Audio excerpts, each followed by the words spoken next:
previsible que al gobierno no le gustara que se ocupen del estudio del decreto. El decreto es súper controvertido, absolutamente controversial. Los constitucionalistas más importantes de Colombia, jurisprudencia en mano, han dicho, está mal decretada esa emergencia. No procede la emergencia después de que el Congreso le ha dicho que no a un determinado proyecto. Ninguna de estas circunstancias eran imprevisibles, pero la última palabra la tiene la Corte Constitucional, y aquí una y otra vez lo ha explicado Darcy Quinn. La Corte Constitucional tiene unos magistrados, y lo decimos con todo el respeto, tiene unos magistrados que suelen acompañar con sus votos las iniciativas del presidente de la República. La última palabra la tiene la Corte Constitucional, pero hace bien el Congreso en mandar esta señal. La guarda de la Constitución y el control político no pueden salir de vacaciones. Ya en una entrevista en el fin de semana, el propio presidente de la Corte Constitucional, que no estaba de acuerdo con que no sesionara la Corte durante la vacancia para un tema tan delicado, dice que hay que cambiar la reglamentación de la vacancia judicial. Claro, ¿qué señal le mandan al país los magistrados que si ocurre algo grave y sobreviniente, dicen que no pueden trabajar en esos días? Sara Fajardo, buenos días. Nada que sale el aumento del salario mínimo, ¿cuándo saldrá?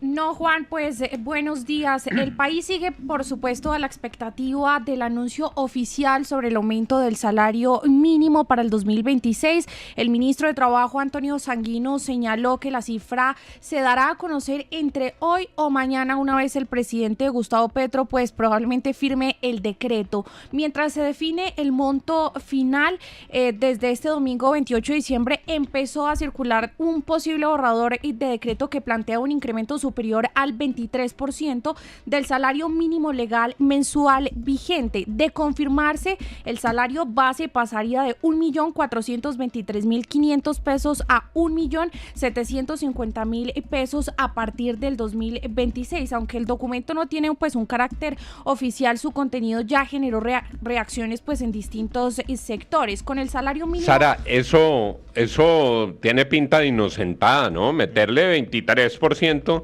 eso no se le ocurre ni al ministro Sanguino.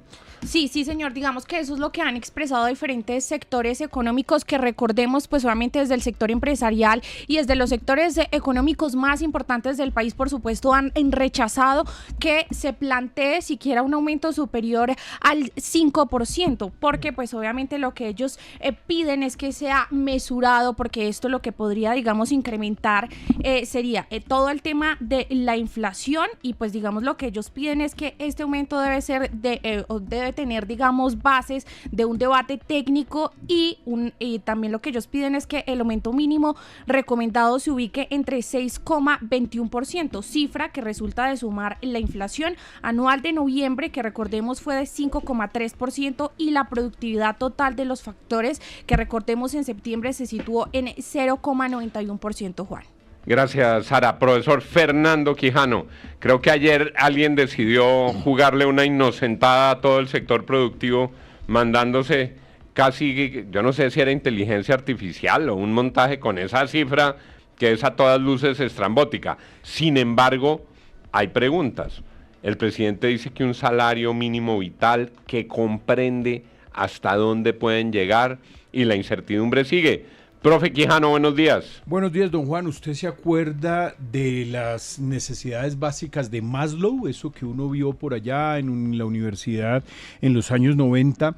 Lo que hace la Organización Internacional del Trabajo definir como salario mínimo vital ahora es un concepto que no es aplicado en ningún país ni en ninguna parte. Ellos básicamente dicen que este salario mínimo vital debe tener unos componentes en ese sentido, en las necesidades básicas de Maslow. Por ejemplo, que se pueda comprar una canasta familiar suficiente y nutritiva, que se tenga una vida digna y con acceso pleno a los servicios públicos. Acuérdese ya que cosas como Internet está dentro del servicio público, cosa que no se había definido antes. El acceso a la salud y a la seguridad social plena. Pues obviamente cuando se tiene un salario mínimo formal, esto se tiene. Una educación considerada obviamente imprescindible para generar oportunidades en la vida laboral de las personas. Y acceso a transporte y a otros gastos cotidianos.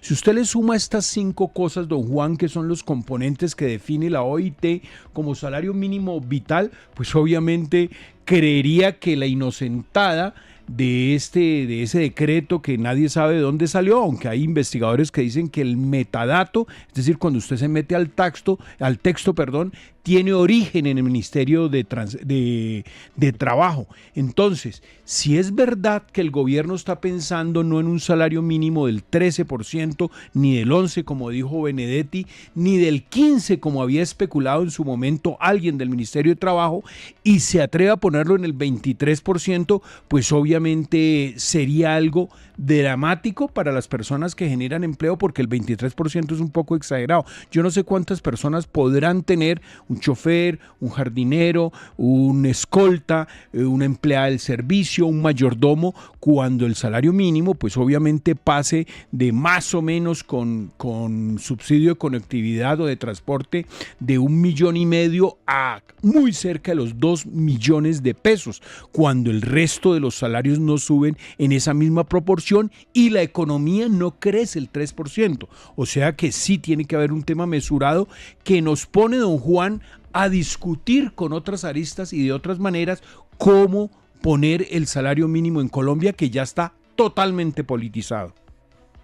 6:26, estaremos muy pendientes de ese decreto y nos vamos para Washington. La versión del New York Times es que Donald Trump habría asegurado que Estados Unidos atacó una gran instalación en su batalla contra el narcotráfico y los enclaves venezolanos de narcotráfico. María Molina, en Washington, buenos días.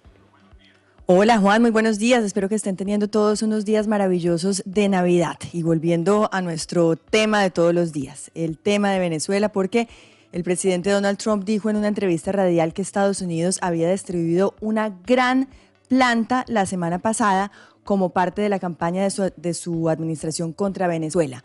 ¿Dónde está esta planta, Juan? No lo sabemos.